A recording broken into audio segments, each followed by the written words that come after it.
that the government or the country control the monetary because um, it's a main. I don't know how to say that in English. It's the main power of the country to control the monetary, control the the money. Mm. How much money to be made into the market, something like that. Yeah, more or less. Because it's kind of like in China, we have more control of it, or in blah blah in other countries less control. But more or less, there are some control of these kind of situations. Yeah, yeah, yeah. Maybe it's because I live in Asia. I notice like when you live in a country, you hear a lot more about what's going on there. So, for example, when I was in China, it's like every day I'm hearing stuff about China, China in the news, China policy. Now I'm in Thailand, like every day I hear Thailand stuff. I don't hear as much Chinese stuff. So it's kind of funny how it's like, each country has its own little ecosystem. And like when you're outside of it, it's like you don't even see what's going on. But when you're inside of it, you hear it every day. So, um, yeah, it's just really interesting. The countries are so nearby each other, but here in Thailand, I don't really hear much about the day-to-day happenings in China unless it's something really big. But when I was in China, I hear stuff all the time that doesn't really make it to the outside world. Yep. Okay. So we got some statements here below. I want you to agree or disagree and explain your reasoning. Okay. Please read question 1 and tell me whether you agree or disagree. Cash strengthens financial discipline because spending feels more tangible. What is financial discipline? Financial discipline is like, so for example, discipline is like you do what you're supposed to do. You don't slack off. You stick to doing. So financial discipline is like, hey, I'm really good with money. I count how much I spend. I keep tabs on it. I invest. People who lack financial discipline, they usually end up being poor or they're just like really bad with money. I agree, because cash is inconvenient compared to cashless payment. It's, if you want to buy something very expensive, you need to go to the bank to get the cash out of your bank and take maybe a luggage or a briefcase to put the money into it, because you don't want others know you have so much cash in your body, Mm-hmm. and you bring the briefcase to buy something. It's very inconvenient. So it will strengthen financial discipline, because you just wonder when you're on the road to the bank or after you take the money, you just wonder whether I need to buy this kind of things. Yeah. Is it worth me to do so much stuff to buy a thing? But if you use cashless payment, you just tip on your phone and you buy things. It's it's not the case like cash. Yes, I agree. Cash strengthens financial discipline. Yeah. Yeah, and it's like a lot of people feel like they spend less money. Like they spend less money, or they're more financially have more financial discipline when they actually use the cash, and they feel it coming out of their hands compared to like, oh, just swipe my credit card, something like that. People just feel like they have more discipline when they use cash, and I kind of agree. Although it's easier to keep track with digital stuff. Like here in Thailand, I have like an app that helps me track how much money I spend. But like when I'm spending cash, like it's hard to keep track. Like, oh, I just spent that. Like, if it was all digital, it's way easier to keep track of, in my experience. Yeah, also in the view of corporation, when they sell stuff, they want to sell it into maybe period payments, kind of like you pay it 12 months or 24 months, something like that. Make it as uh, as uh, as convenient and as intangible as possible to make you think, oh, it cost me nothing because I only pay maybe $100 every month, but actually you pay a lot of money. So if you use cash and you pay it at one time, it will strengthen the financial discipline. You will see, oh, it's a big amount of money. It's not a small deal. It's a big deal. Yeah, definitely. Question 3 is really interesting. Please read it for me. In times of political instabilities, cash become more valuable. It depends. And actually, I think in times of political instabilities, gold become more valuable, not cash, because cash is a symbol of country. I suddenly can't think of that word. In Chinese, we call it 信用. It's things like the trust, how much trust you put into the people or country, and the money of a country is depends on it. And in times of political instabilities, it doesn't. It isn't stable as the time of normal times. Only gold becomes more valuable, not cash. Yeah. And that's that's a history of humankind, maybe 2,000, 4,000 years. There is no country that exists 4,000 years, but gold exists 4,000 years. Yeah. I have a wealthy friend here in Thailand. There was like a drop or something in the price of gold in Thailand. So he just went to a gold shop in Thailand. He just bought like a bunch of their gold just to like store it for himself. That's kind of stuff that wealthy people do. They're always thinking about like, hey, how can I make sure I'll be around? I think this is my opinion. I think the people who care the most about making money, usually those people that have like some kind of fear related to money. Like they have some kind of fear that they're looking for money to fix their problem for. So like, yeah, like if you think like the world is going to end, maybe you want to like get rich so you can like, in the end of the world, you'll have some kind of power and leverage that you can use to help you survive. That's basically just what I've seen that a bit. Like I've seen like people who are really rich, they have some kind of fear and like money helps them kind of solve that fear. Yes. Please read this question. As physical money creates a stronger emotion connection to spending. I agree because we can touch, we can see things. The physical money, not like the number in your bank account. It's a thing you can touch. And there's a little trick when you want to buy something very expensive, but you don't know whether you need it.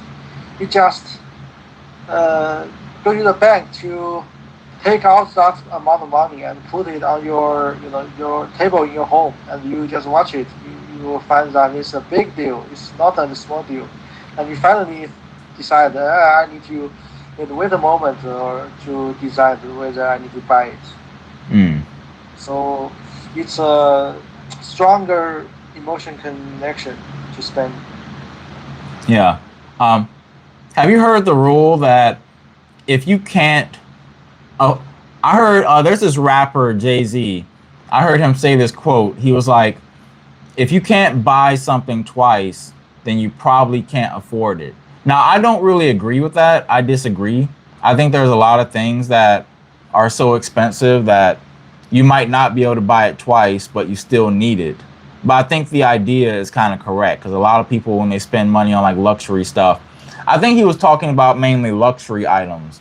Like if you're trying to buy like an expensive pair of shoes, if you couldn't afford to buy that pair of shoes twice, then you probably can't afford it.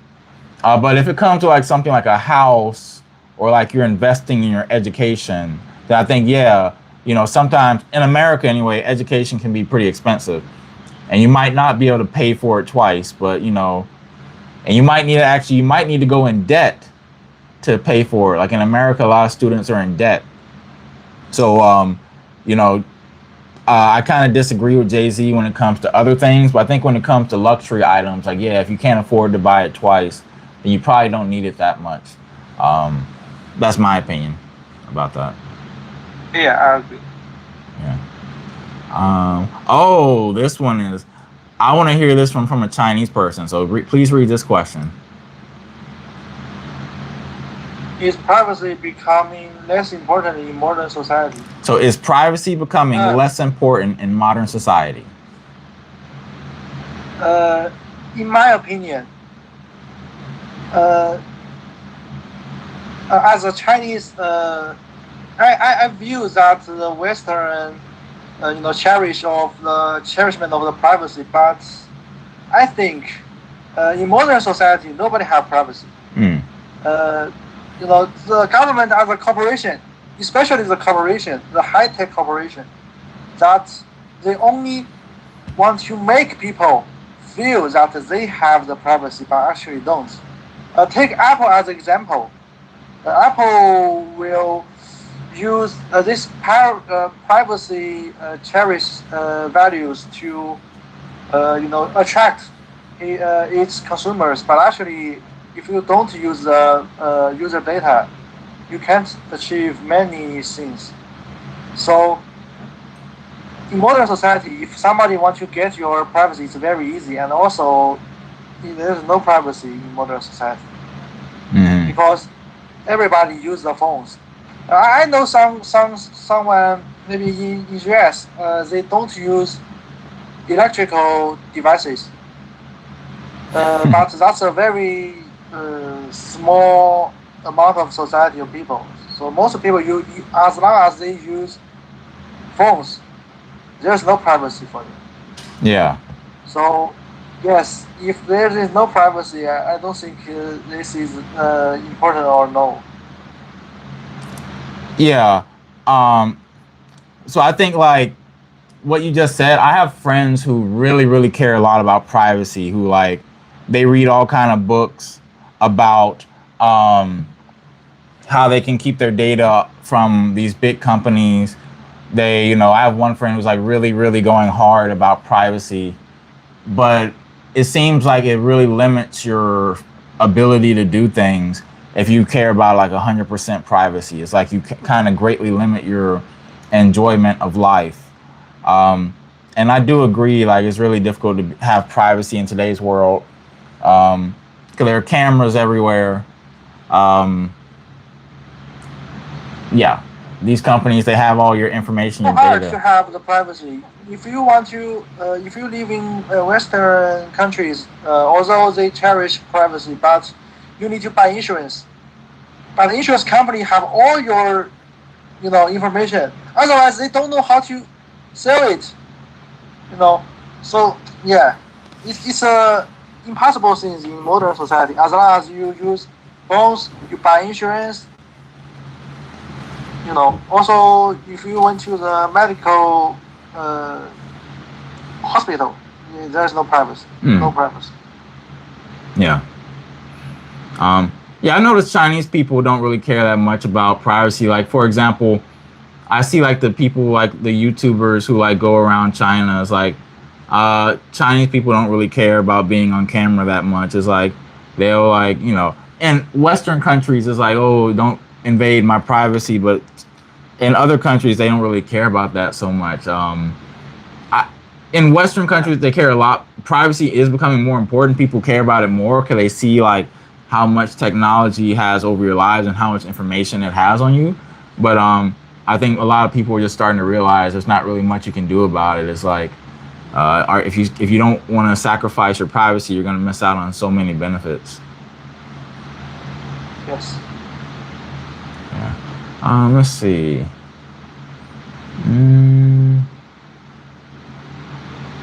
Oh, what do you think about this one right here? So, tell me whether you agree or disagree about this one. Cashless systems reduce crime and corruption. So, cashless systems reduce crime and corruption. Do you agree or disagree with that? Yes, I agree. Cashless system means the money can be tracked. So I think most of the crime they all have relations to money. So as long as they have a relation to money, it's helpful for reduce crime and also corruption. Because if when things come to corruptions, you also have to deal with the money, and the money can be traced. Mm-hmm. So yes, I agree. Yeah.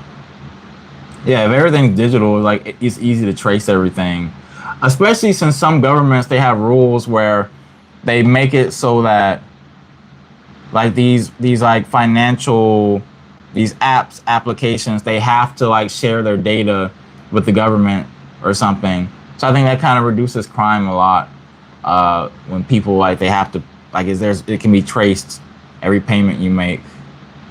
So I don't really have a problem with it. Let's see.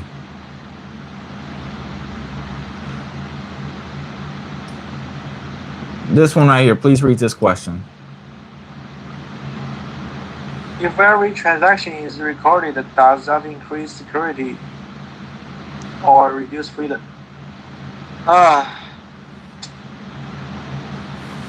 The thing, I think, in my opinion, I think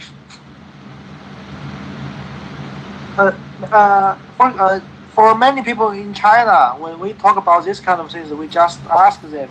If someone says that the transaction is recorded, this will reduce the freedom. We will ask him or her, what does he want to do with this money? If you want to, obey the law or something like that, do the normal things like normal people do, you don't need to worry about this kind of things. Unless you want to break the law or do something bad, you worry about the transaction. So, most people in China, they don't worry about this problem. It's only bad people who want to do bad things, they will worry about it. But I understand why Western countries, or especially Western peoples, worry about it, because in their views, they will assume that government is bad. So they don't agree many things about the government do. So yeah, when this assume exists, this will reduce freedom, definitely. Yeah. But I still think that the society and also the country is the difference between human being and animals. We have this kind of stuff, that make us human different from the animals. We need to see this, view this more, more with more thought rather than just think everything is bad or everything is good. It's a very complicated question. Yeah, I think. Yeah, we got something called like the dark web that. I can hear you. Can you check the mic? Oh, my microphone died. Hold on. Microphone problems. Hold on. Hello? Can you hear me? Hello? Hold on. Oh, no, I can't. Hello? Oh, yeah. Okay, great. All right. Yeah. So, basically, when we got something called the dark web, where that's why crypto got popular. Like people using like cryptocurrency to like buy kind of illegal stuff off the internet that they couldn't buy, and I guess like it reduces your freedom to do like things that the government thinks is illegal. if every transaction is recorded. That's my opinion. I don't really have any like strong. For me, I live a pretty normal life. Like, unless we live in like some kind of universe where things really, really go badly, I don't really have a problem with my information being out there. At least from the government anyway. I'm not afraid of the government. I think it's just like normal. Some random person, some random hacker probably could do more damage to me than like the government would. So that's my opinion. Yes. Okay. Let's end with just one thing. Respond to this. Read this and then respond to it. Tell me whether you agree or disagree. Cashless society is not about technology; it's about control.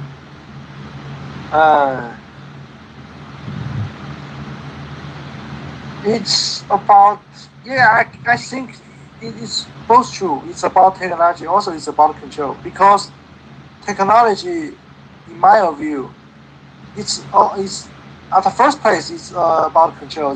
The human controlness, the more technology, the more control we have over the earth, the environment. Yeah, and because as we know, we have technology, we have a tool. As a human, we have some tool, and we can do things in the uh, nature. In the nature is different from the other animals. We have the knife and something like that. We have more control. So I guess this question, when you say that it's more control about government or corporation control normal people, but sometimes I think we exaggerate the impact of government or corporation, because government still made of normal people, and also the corporation still made of normal people. We the movies, the science fiction sometimes exaggerates this country or corporation things, especially tech company. But I don't think so. I think it's just an exaggeration. Not everyone is a mental sick, kind of mental sickness of control everything. It's not exist in our daily life. So I think sometimes people is make this too too serious. It's not a big deal though. Yeah. I agree. I think people do exaggerate it. Yeah, I think things will be fine. Like I don't, do I think we're gonna lose more freedoms in the future because of cash? I don't think so. I think it'll be mostly fine. I think yeah, I'm not really too worried about anything. Like, oh, the government's gonna control. Like, oh, maybe, but it's like, you know, things are better now than they were in the past. So I don't think things are gonna get significantly worse. So, yep. All right. Cool. Great. All right, Tony. Great job. Great job. All right. I'll talk to you a little bit later. Okay. Thanks. See ya. See you. Okay. Are you guys there? I've been having microphone problems on my computer, so I had to keep two microphones because one of my microphones died while I was recording. While I was talking with my student. That's just how it is. I need to go get my computer fixed. Hold on, guys. Got a lady coming over in a little bit. Let me message her.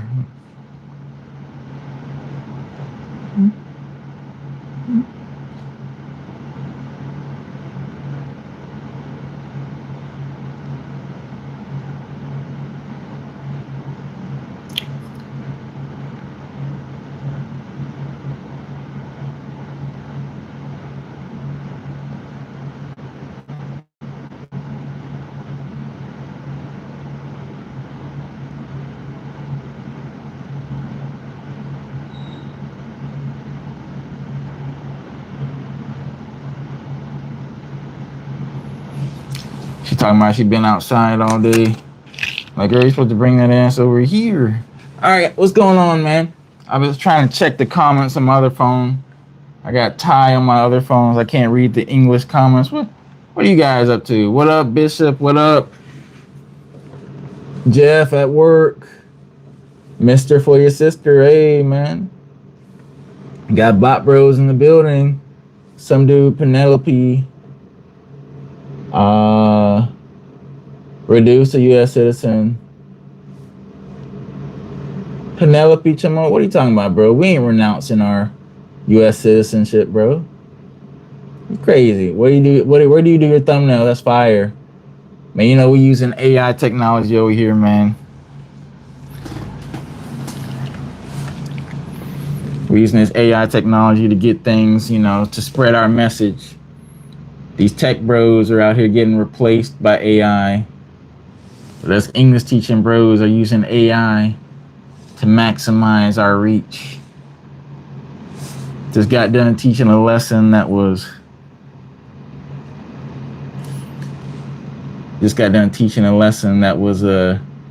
created by AI. Okay, looks like she's coming.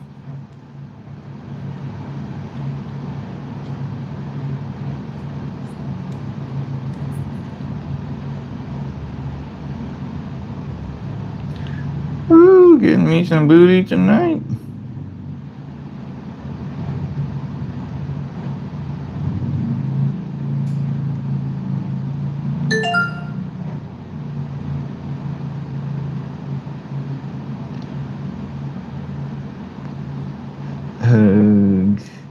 Send her a nice sticker.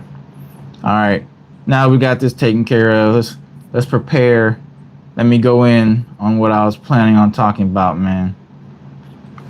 For you guys who attended my live stream, a lot of stuff has happened in the past couple of days. Like, a lot of things have been going on.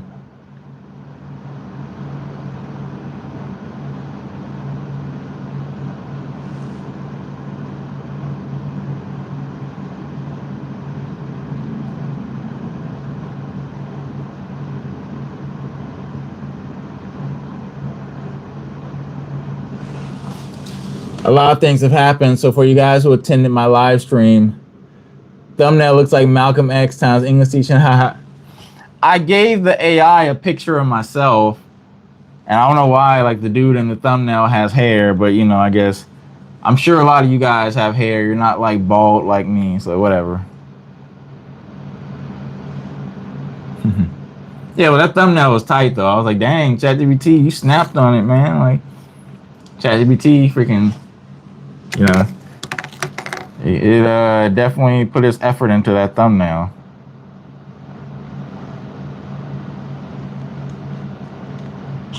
That's just how it is. Okay. Checking sound check. Yeah, why? Yeah, honestly, why would you renounce yourself? Like, I know a rich guy who like renounced his citizenship, and it's like, I don't see it. He did it just for tax reasons. It's like he would have like lost millions of dollars in taxes, so he was like, screw this, I'm renouncing my American citizenship. But it's like, when World War IV pops off, I know where I'm gonna be.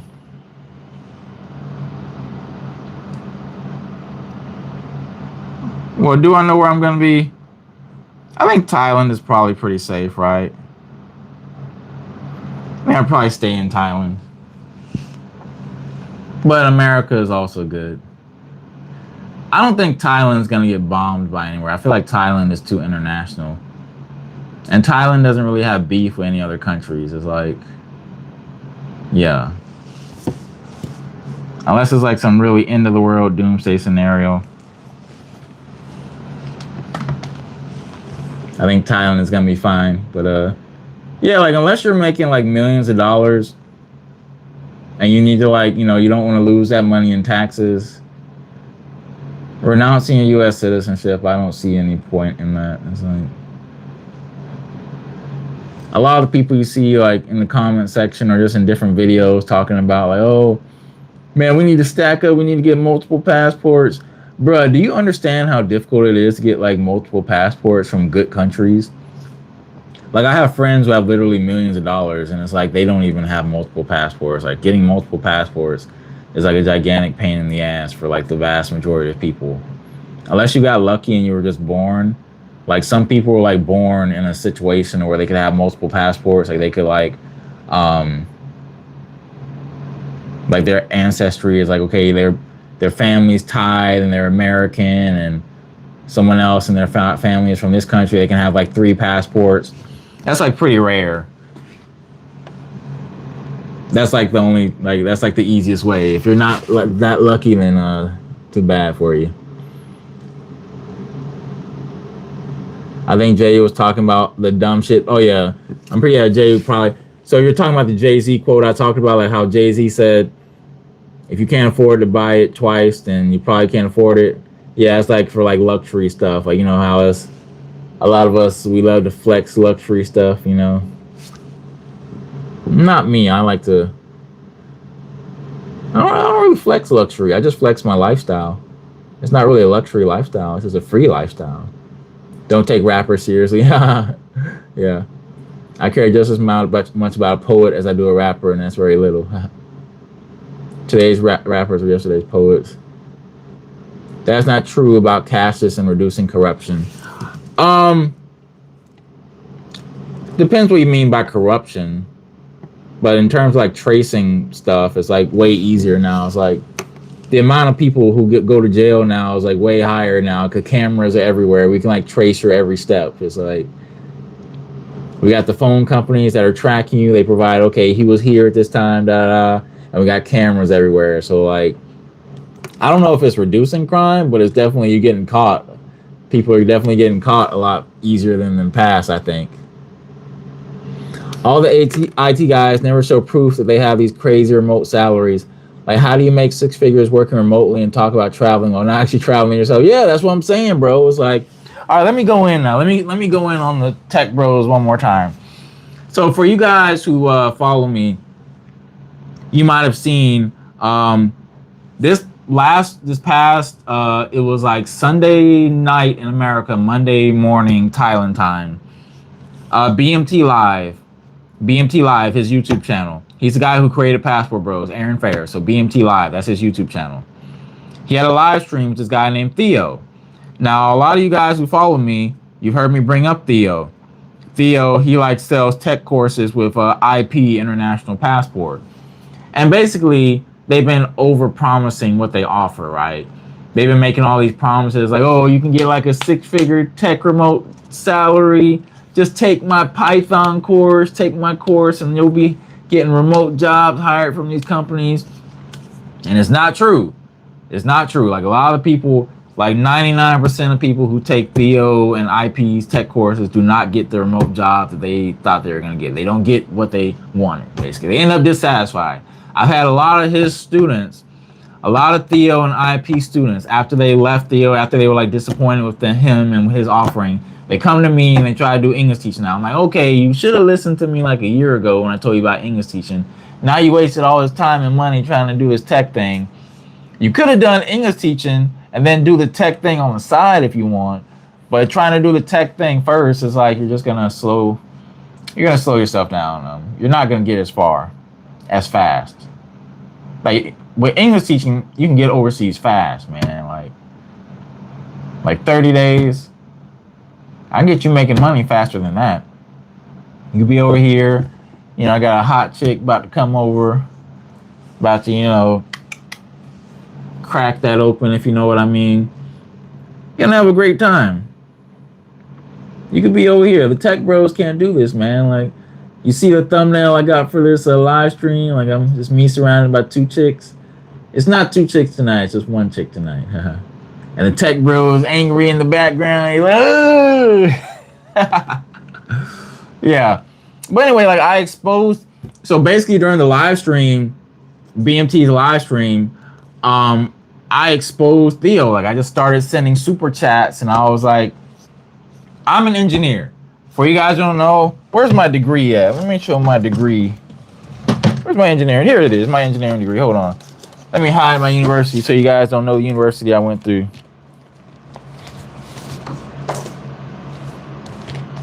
me hide my university, hide my name. But here's my degree, everybody. Here's my degree. All right.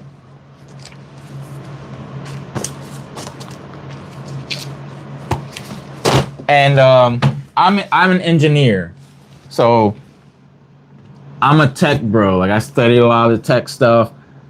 I could be doing that. I chose English teaching because English teaching gives me more freedom to travel, like live overseas, and it's fast. Like when I graduated, I had a choice. Like, okay, I could do like what all my other classmates are doing. They're gonna go work for some company, a normal life, where I could like choose a job that allows me to go overseas and be surrounded by beautiful women. And I was like, all right, I could go teach in South Korea. Because Korean women are so beautiful. And I'm like, yeah. So that's what I chose. That's the life I chose. And I'm very happy. I'm very happy about my choice. No regrets. But yeah, so I exposed Theo on that live stream. He kind of blew up. He got angry. I was pointing out facts. I was like, hey, most tech companies don't want you working remotely overseas.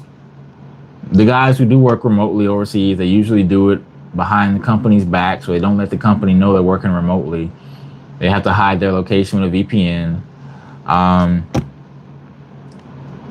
I know guys with years of experience who don't even get like remote tech jobs, you know, that kind of opportunity. Like, you know, Theo's over here throwing out crazy numbers like you'll be making $300,000, $500,000 a year remotely tech. Theo's not even doing that. He's like stuck with, he's stuck behind a desk. Like he's been talking about traveling for like the past few years, but he's like stuck behind his desk in the States. Like he hasn't done it. He's just been talking about it the past few years. So I exposed him. Like the tech market, like I know guys with years of experience who are struggling right now to even like get work. Like, you know, these are guys with years of experience who were like they were already experts in their field by the time the whole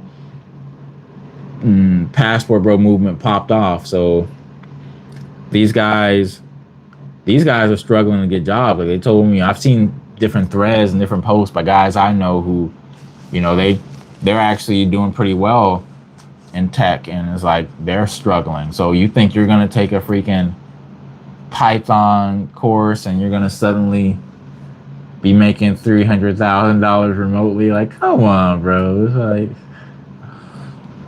but I do give Theo credit though. They are good at selling a dream, right? For me, I'm not a good liar. Like I don't lie because I'm not a good liar because I don't practice lying. Like for me, like when I had a Chinese girlfriend, and there were some kind of situations where I like tried to lie to her. Like I'm not a good liar, so like she was like, "Oh, you're such a terrible liar." I'm like, "Yeah, I'm a terrible liar." Like I don't lie regularly. I don't do it enough to like get good at it. But I think these guys, they're pretty good at selling the BS, man. Like they'll sell you a dream, man. But for me, I show you guys like, hey, I've been teaching overseas for 12 years now. In the States, I was not very happy, and I found out about English teaching. And it got me overseas fast. Like, I got a job offer. Then back then, pretty much the main way to get jobs was you have to work in person. Now online, like, you can make money from your computer just teaching online. It's like, so like I just did, like, it's so much easier now. You only have to worry about all this visa paperwork stuff. But back then I had to do like visa paperwork.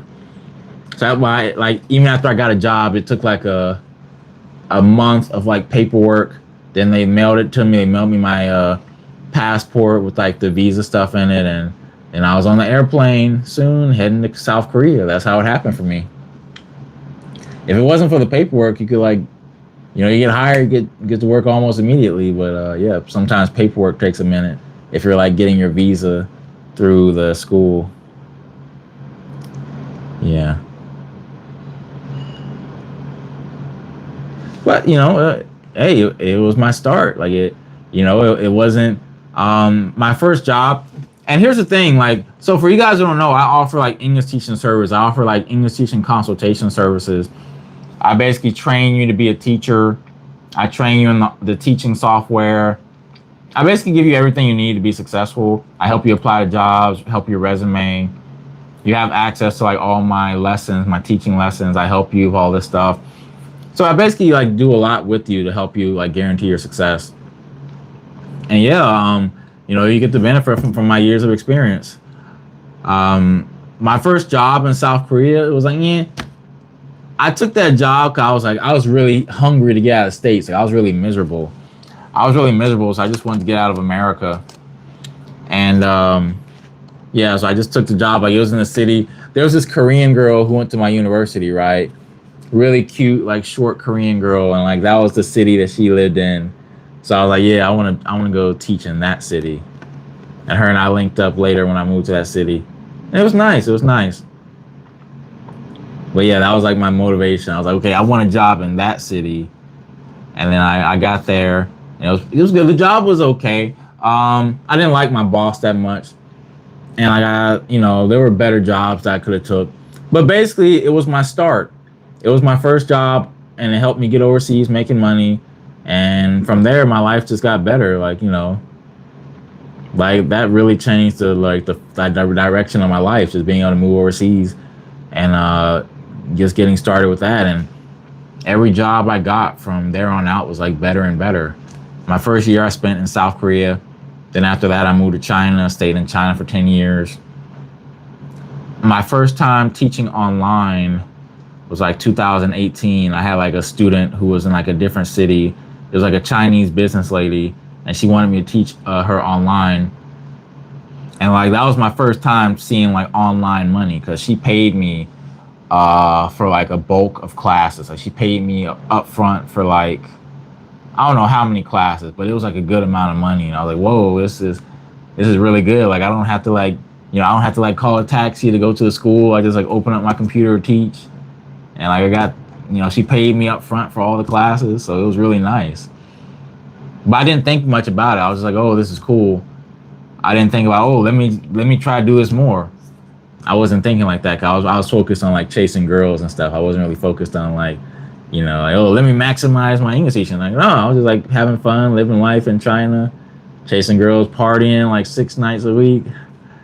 I had a good time, bro. Like, and I still have a great time. But like, you know, back then I was like party animal. I'm an introvert. For you guys who don't know, I'm an introvert, by the way. I'm an introvert. I'm not really a social person, but I will be an extrovert if it comes to like getting women. So if I go to the nightclub, I used to hate going to the nightclub.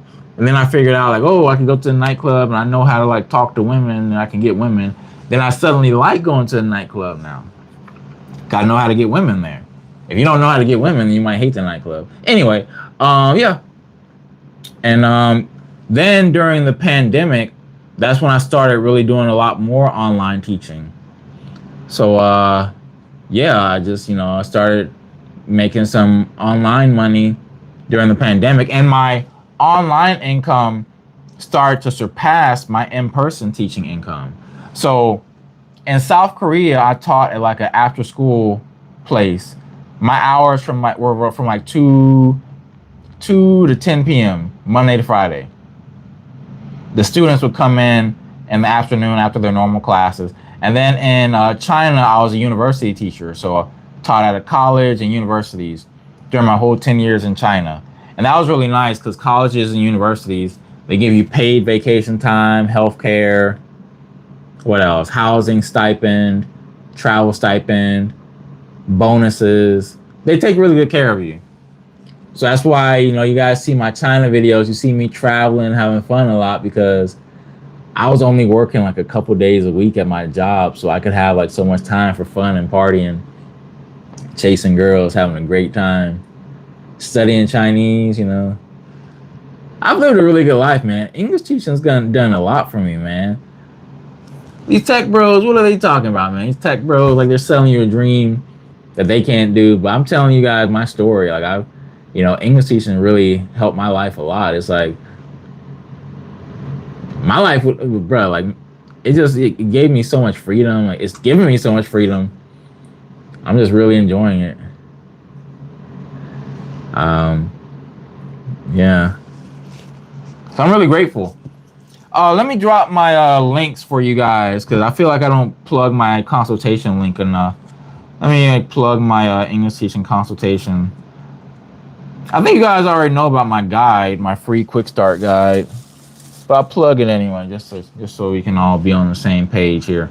So I'm about to put some links in the live stream chat just so you guys can like know. So let me put my free quick start English teaching guide.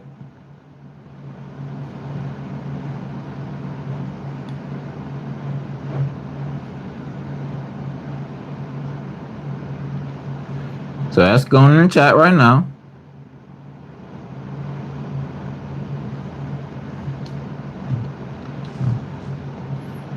All right, let me put my consultation page link. So you guys who are interested in my services, I'll train you to be a teacher like me, help you get jobs so you can be overseas. Got a baddie on the way to my crib. Soon gonna be enjoying that.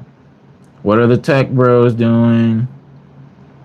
A lot of tech bros are like sitting at their computers angry at me. I'm gonna be enjoying some nice Thai desserts, if you know what I mean.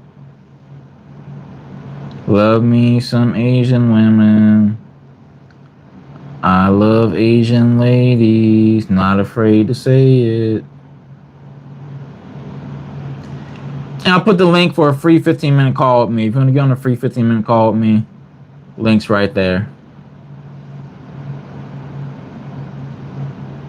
Okay. Oh yeah, you guys, I've been living in Asia for 12 years. I made a free Asia travel checklist too, so you can like get this checklist and you can like you know, you can know what you need for when you're going to be traveling over here. It's a great checklist to have. Put this Asia travel checklist right here. Yep. So yeah, y'all, English teaching's been really, really good for me, man. It's like, and it's been good. Like, I'm not the only one. Like English teaching, like, you guys don't know, man. English teaching's been around for like decades. So like, you know, you guys only see me on the internet, but there are a lot of other people who do English teaching. It's like the main way of getting overseas, like, you know, long term. Yeah. Well, you know.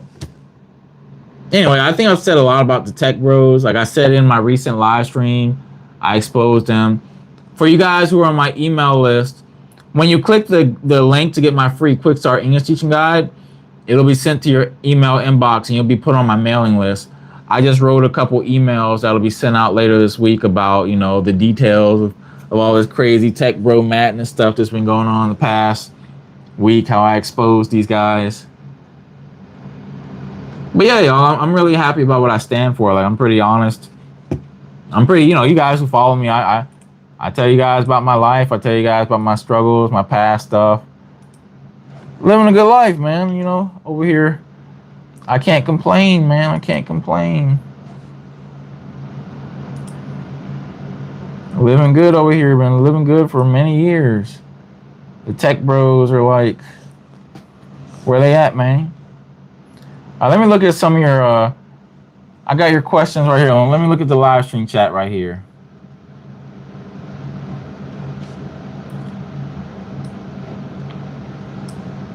No regrets, no regrets. As someone who works in tech, only maybe 5% get remote jobs. I had to switch to the business side of tech. It's not worth it to do it. Work if you want to be remote. Yeah, but basically, you're saying what I've heard like a lot of guys in tech say, like, it's not easy getting remote. Like during the pandemic, COVID, remote tech jobs were abundant because companies, you know, they kind of had to. But then, like, you know, I've heard Elon Musk say, like, people are less productive when they work remotely. It's like they want you in the office so they can make sure you're working. And like, they don't want you freaking playing with your kids during your working hours. You're at home in your pajamas. You're not really locked in. No regrets. No regrets. With English teaching, are the hours guaranteed, or do you have to compete with other teachers to get students on platforms? It depends. So if you work for a school, you're basically guaranteed hours. It's like one of the schools I work for. It's not even that they guarantee me hours. I just tell them like, hey, I'm available this many times a week, and they give me classes based on that. Sometimes they have me cover for other teachers. Like sometimes other teachers get sick, and I like cover for them. That happens quite a bit. And it's my choice if I want to cover. Like if I'm like busy or I have other plans, I'm like, oh, sorry. But for me, I'm a pretty dependable guy. So like if the school hits me up, like I have a pretty good relationship with the lady who schedules classes. So she hits me up and says, hey, Danny, teacher's sick. Can you please cover for us? I'm like, yeah, sure. Why not? More cash on deck, you know? But if you work for a school, yeah, you're guaranteed hours. Some platforms, like, okay, for example, for you guys don't know, I'm learning Thai and I have online tutors. So I put my money where my mouth is. Like, not only am I an online teacher, I also hire online teachers to teach me. They teach me Thai. I spend hundreds of dollars every month on online teachers. And basically, like, yeah, I just use a website and I book the teachers, I schedule them, to teach me. On platforms, that might be a situation where it's like, okay, you might just have students who just randomly book you whenever they have time. So that's like the hours aren't guaranteed, but you know, whatever. If you're a good teacher, like my Thai teachers are really good, so they have like a pretty packed schedule. Like one of my teachers, he told me he had like 8 students in one day he's teaching. Okay, he's a really good teacher. So if you're a really good teacher, you always can find a way to make money. Did that for a year, no life. I'm trying to see the Bitcoin he supposedly sold. Hey, Pooh, what did you do for a year? I keep looking at that, what you said that. What'd you do for a year? I forgot what I was referencing. What'd you do for a year? I can't remember what I was talking about. Danny the Hustler, we see you. What up, Travel Ombre? What up, what up, what up? Am I the only person? Am I the only person who dislikes International Passport's content? At first, he seemed like a black guy who travels, but now all of his videos are depressing, and he comes across as insecure. Yeah, man, like a lot of us here, a lot of people do not like International Passport. I'm actually surprised. At first, I thought I was the only one, right? Like at first, I thought I was like the only one who didn't like International Passport. And then I slowly started to discover like there are lots of other people who don't like him either. It's like, yeah, like his personality, and he's just kind of like a weird guy. I think that's why he hides his face, right? He hides his face, so we don't know how freaking weird he is. Cause like I just started live streaming last year, I think April. So April, like in Thailand, we have what's called the Songkran Festival, the Songkran Water Festival, where people are running around shooting water guns. That's like the first time I ever live streamed, like on my own channel. I had a Chinese girl with me, and I think I just suddenly decided, like, hey, let me live stream. And it was pretty random. It was like, but I had to like pop my cherry, right? Like I was procrastinating on live stream for a while, and yeah, I finally did it, and ever since then I just been doing it every week. I don't think I've ever missed like 1 week. Like maybe I only missed. It's possible I missed maybe 1 week of live stream. Like maybe I took a break for 1 week, but I think I've been really, really consistent. I've been like live streaming basically, I think every week for like, the past year. I've been really consistent.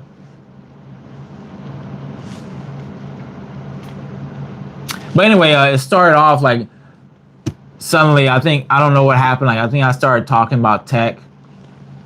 I started talking about the things I know about tech. And then there were other people in the live stream chat who were like, started saying stuff about International Passport. And then I kind of revealed some of my feelings about International Passport. And then it was like a thing, like every week I would live stream. Eventually we would get on the topic of like International Passport, and like we'd have like a weekly roast of International Passport. It'd be funny. Yeah, I mean, just something about him just kind of weird.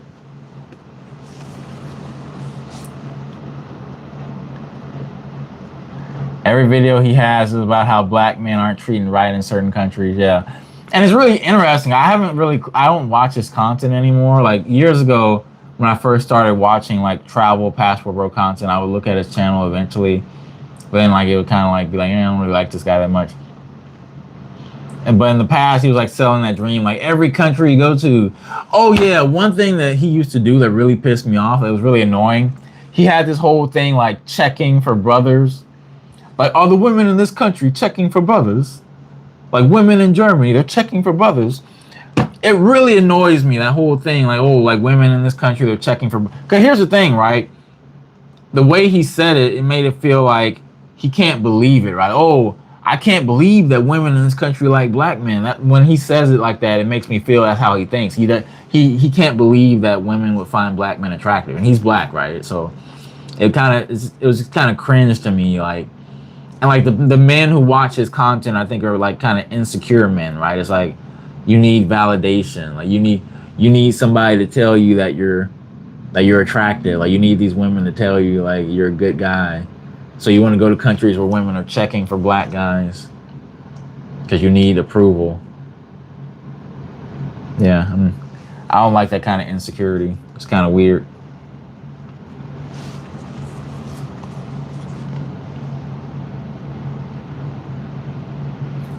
Because for me, like living overseas is like, okay, I know that women find me attractive. They might find black men attractive, or they might find, me attractive in general. It's like, okay, either one. But there are lots of women who do like black men. Now, I'm not going to sell you a dream and be like, oh, you're a black guy, you're going to go over here and like all the women are going to worship you because you're BBC. Like, I'm not going to sell you that kind of dream. Like, yeah, are there women who like really like black guys and who are really like fetishize black men? Yeah. Is that every country, every woman? No. Is that the majority of women? No. But are the majority of women open to dating a black guy? I think so. Especially if you're like an attractive black guy, right? If you're like a physically attractive black guy. With that said, now I've said this before, most women prefer to date a man of their own race. Most women prefer to date a man of their own race. That's just how women are. They prefer like a man. It's very weird for like a woman to be like, no, like the women who date foreigners, right? The women who date foreigners, they prefer foreigners. Cause like usually most of the women who date foreigners, it's because like they got their heart broken by like a guy, like a guy of their own race, right? They got their heart broken by a guy of their own race. So now they're open to dating foreigners, or they don't get treated well by the men of their own race. Those are typically the two main types of women who they want to date foreigners. Like, they got their heart broken by a guy of their own race. That in Thailand, that's really common. Like the women here in Thailand, they got their heart broken by a guy, so now they're open to dating foreigners. Like, there's so many different stories I've heard from Thai women of like their Thai ex-boyfriend like cheated on them and then spent their money on other women. Apparently, that happens a lot. Or like they're just like they're not attractive to the men of their own race. Like they might be attractive to us, like to us foreigners, but to like the local men, they're not attractive. Those are typically the types of women who they say, I prefer foreigners. Or they might even say, I hate the men in my country, right? You hear that from women, oh, I hate the men in my country. Like you hate the men in your country because like they broke your heart and then they treat you like trash. That's the reason you hate them. Anyway. I quit watching IP when he started whining about not getting love in Asia. Yeah. And you guys see my videos. You guys see me. I put beautiful women in my videos. Like I'm very satisfied with my dating life. Let's see some of your comments here. What would your worldview be if you had stayed in the U.S.? It seems like you are happier and more relaxed than men in the U.S. because you avoided the gender war, especially the one between black men and black women. So the thing between black men and black women is that a lot of my clients and the people who watch me are black men. So because y'all, like a lot of you guys are in the States and you're like kind of caught up in it, I sometimes get caught up in it because I speak to you guys and you tell me about it and I give my opinion about it. But emotionally, I'm not really caught up between like what the behavior of black women. Like, there's actually something that happened recently where like a big Thailand YouTuber, he hooked up with this black chick here in Thailand, and apparently she's like crazy, and she's like, you know, she started making all kind of videos exposing him, and then she says she's pregnant. She basically seems like a really crazy, insane woman, and it's a really big YouTuber in Thailand. I'm not gonna say his name unless maybe one of you guys will say it first, and then I'll say yeah, that's him. But like, I'm not gonna say his name. But yeah, basically, she's making all kind of crazy videos about him and exposing him, and yeah. It's interesting. But yeah, my worldview, cause I come from a military family. So for me, I lived in Germany as a kid. So I don't know, I just always had like a weird mindset. I never really fit in with the people around me. Yeah. Yeah. The girl told me she's coming over.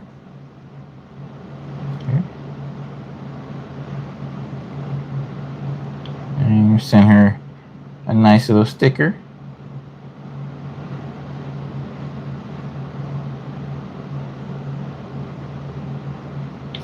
I'm gonna keep this live stream going as soon as I can. But as soon as she messages me that she's downstairs, I might have to end the live stream. So you guys say what you want to say now. We got about 15 minutes before she arrives. But yeah, I definitely am more happy and more relaxed here. It's like, I don't really have to worry about much. Like this city, like yeah, there are crash outs. I'm in a city called Pattaya in Thailand, and a lot of people who come here are freaking crash outs. But you know, other than that, it's like pretty peaceful life. I've been working for a tech company for 11 years. I do have the option to work in another country for a period of 4 weeks per year, but permanently, nah. Thanks for sharing your experience, M2 Pro MBP. Yeah, that's basically what I hear, man. Like I see tech guys all the time who like they've been working in tech for years, and their company won't let them work remotely, like not 100%. Pooh says, I was quality control for veteran evaluation services. I had to stay on camera and everything. Makes sense. IP was very good. His Germany and Morocco videos were very good, but he fell off. Yeah, man, it happens, man. Like, you know, this internet thing, man. People go crazy. People, like, you know, whatever. I remember watching you early last year, and you have changed for the better. You used to talk about yourself and how much tail you get, but now you seem more matured a lot. I mean, I can still brag. Like, I can still brag about it. I mean, honestly, I never really bragged about how much booty I'm getting. Like, maybe I joke around a bit, right? Like, I joke around a lot, but, like, you know, I never really been the type of guy who wanted to, like, hook up with a lot of women. I always cared about quality over quantity. And I think for, like, a lot of my channel, when I first started YouTube, I was in a relationship with a Chinese girl. Her and I were together for, like, 2.5 years. I started doing YouTube when her and I were living together. So I didn't really make any content about like hooking up with other chicks until her and I broke up. But I do like joke around a bit. I mean, I do get better women than like a lot of guys. Like you know, but I'm not really a numbers guy. Like, oh, let me hit like 1,000 women. Like, you know, I'm not really into that. I care about quality. He fell off when he started visiting Asia. He didn't get the reception he expected when he came to Japan and Korea. Yeah, I mean, to be fair, Japan and Korea are pretty difficult dating, like compared to like Thailand, right? Or other places in Southeast Asia. Japan, it seems like maybe the more developed the country is, the more difficult the women are. Because Japan and South Korea are definitely way more difficult than China. They just on average. It's like in China, you can hook up with like, you know, women. And I'm not gonna say it's easy, but it's like in Japan, like you guys saw my live stream in Japan, right? It's like cold approaching in Japan is like pretty difficult, but cold approaching in China is like, you know, or even in other places, like way easier. Getting dates with hot chicks. In Japan, it's like the women will like act like she's kind of interested in you, and then you never hear from her ever again. It's like radio silence. I didn't like that. Like, you can't really read the women. Don't you think English teaching is going to be completely taken over by AI in the next 2 or 3 years? No. Because here's the thing. It's like, to learn a language, you kind of want to learn it from a human. You don't want to learn language from a robot. So for me, when I'm studying Thai, I actually have the guy's face right there on my computer. Like the guy that's the Thai guy that I'm studying. I have 2 Thai teachers, 2 guys that I study with, like 4 times a week. I have their face right there on the computer. So I can actually see their mouth and see their face when they're talking. That's really important. You want to be able to see the person's mouth when they're speaking. That way your brain can kind of understand like how to form it. That's really important. You can't do that with a computer. You can't do that with like an AI robot. You need to like have an actual human in front of you and can read their like lips and their like mimic them. And it's like, okay, what am I doing right now? I'm basically teaching you guys right now, right? It's like, here's what you guys got to understand. People desire human connection. People desire human connection. They desire to be around other humans. And when you learn a language, you're learning it to communicate with humans. You're not learning it to communicate with a robot. So yeah, like there's many reasons why you don't really have to worry about AI ending language learning or English teaching. You don't really have to worry about that.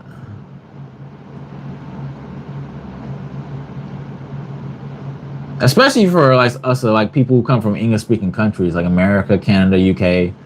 Like the people who come from other countries, like in China, the demand for English teaching is so high that people from other countries who don't really speak English, they can get jobs as English teachers in China because there's not enough like Americans or whatever people like from first world countries who speak English. There's not enough of us to like go over China to teach. So, it's easier for us. Like those people can get replaced by AI because like you're freaking Russian and you're trying to teach English. But anyway. I'm not messing with a girl that doesn't like the men in their own country. Well, that's the thing though, Wanye. Like those are the types of women that foreigners usually date. Now, I can understand like not dating a woman who talks trash about the men in her own country. Like if she talks trash, like if she just really hates, like, okay, the Chinese girl, right? The blonde haired Chinese girl that I dated that I made the video about. It's like, she hates being Chinese. Like she's one of those types of self-hating people. So I don't want to date one of those types of people because they only want to speak English with you. They don't want to show you like any cool Chinese stuff. They hate where they come from. I want a girl who likes where she comes from so she can teach me stuff about her country so I can learn stuff. I don't want to just date her and like, oh, I got to talk English all the time. She hates it when I try to speak to her in her language. I think the girl's going to arrive soon. Uh-oh, she's down. Uh-oh, I think she might be downstairs. Hold on.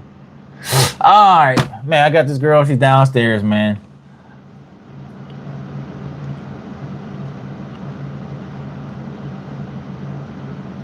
Some countries having their own gender war right now. I'm taking full advantage of Korea. Yep. Wanye in the building. Health is also a good way. That's the route I'm going. But need a master's degree. All right, guys. It's been a good live stream, man. I think I spilled some juice. I spilled some beans. Tell this girl I'm coming.